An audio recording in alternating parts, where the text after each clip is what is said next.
get them transfers right, and I'm talking timing, just sound like a muscle car with a big cam looping. I swear the long blowdown crowd's about as bad as the low compression crowd, I guess. I don't preach machine work on anything. You guys have seen my videos enough to know that, but you know, if I can sand the base of a cylinder and raise the compression, or you know, in the case on these, you know, I didn't have to cut the band in them. I could put a gasket on them, ran them, but just to clear some things up, I know there's some new people following and have commented. I bought 2 of these saws on Black Friday from Farmer Tech. What were they? They were like a little over $200 a kit or something with free shipping, so I picked 2 of them up. This one, you know, I was like, well, I'm gonna put a nice Nickel top end on it. Just like most every other thing I do, it blows up in my face. It looked nice, plating in it was nice, ports looked nice, but port timing on it was just all over the place.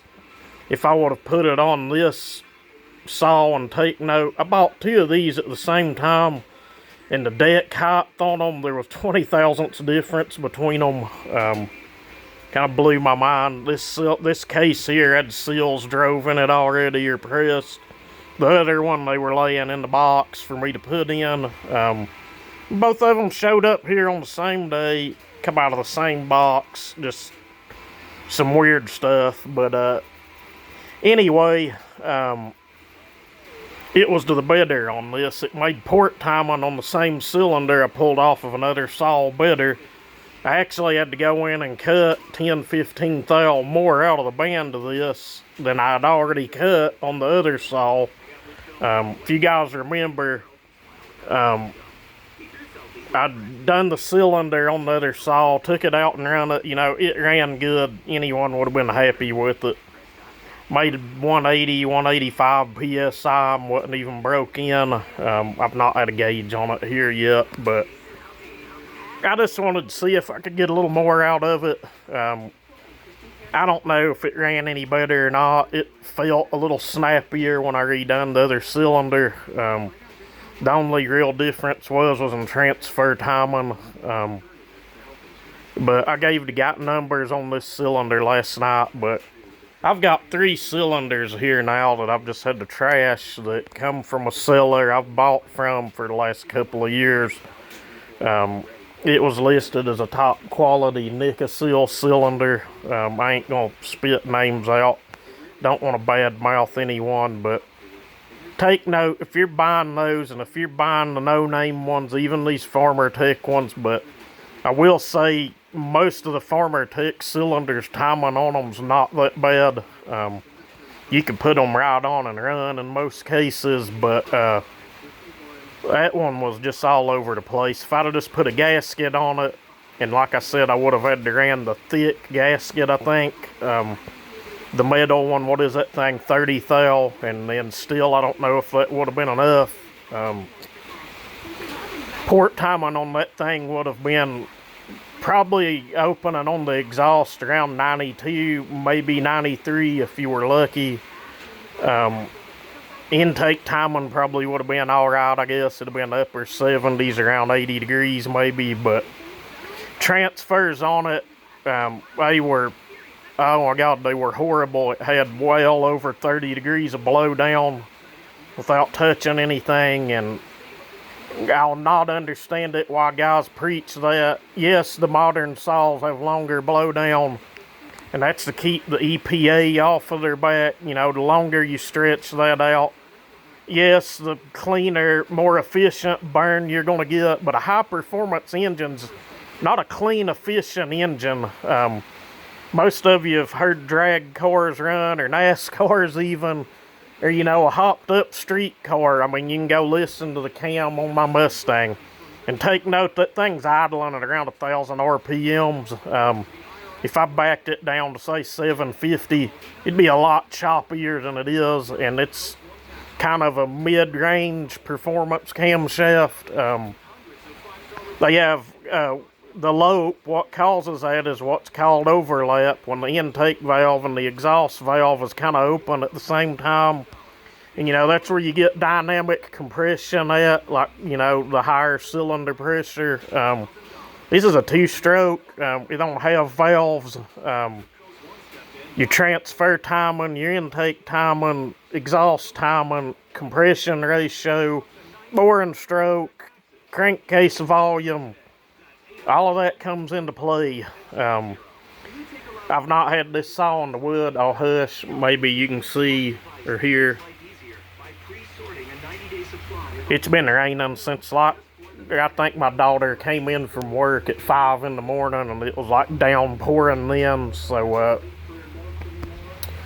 yeah, and they're giving it, so it's turn back cold tomorrow. Right now it's probably in the mid-50s or something, but it's supposed to rain all weekend. The only thing I've got out here is some small pieces of poplar. It's half rotten. I'm not going to waste my time videoing that. We'll get it over to the property eventually. We'll run a long bar on it. I'll break it in, cutting some small stuff, and then we'll make a few cuts for you guys down at the bottom like we did on the other saw. But, just to clear that up, I bought 2 of these, and, it's to the new guys. Here sits the other one in the 038, and, if you're new to the channel, Old Rock of Ages said it best. I have a shit ton of saws. And here's a cabinet. All of my expensive ones are in there and locked up, but I ain't never had a problem here with anything, but still, you never know. I put in a security system pointing right on the garage and everything because, people send me their stuff to work on, and, if some crackhead just so happened to show up and knock the locks off the door, I'd have them on camera, but, I live in a pretty good community, but, you still never know. But, completely off topic there. So, once this gets broke in and ran, I probably will put both of them up for sale. I'd said something like $550 before, but, guys, I'm just going to figure out what it'll cost me to break even, and, I ain't out to make any money. Wear and tear on my tools, but, I'll just figure out what it's going to cost me to break even and wear and tear on my stuff, and we'll price them with there, maybe a little above, but it won't be a lot. It won't be $500. I did go with the highway dual port. Figured being I was letting it go eventually, we'd put something nice on it, and the other saw still has the Farmer Tech dual port. They flow just fine. That highway dual port probably flow a little better, but just figured I'd shoot a little video here. I'm thinking we need like 11 or 12 subs to hit 1,000. It's possible to hit it by the 1st, I don't know, but really don't care either.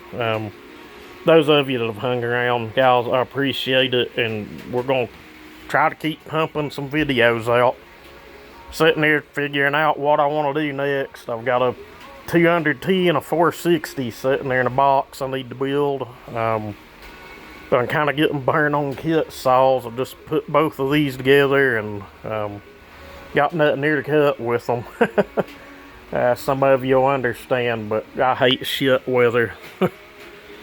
Anyway, I'll quit running my mouth. This is quite a long video to upload from my phone, so I'll shut it off here, but you guys stay safe. Have a good one. Happy New Year.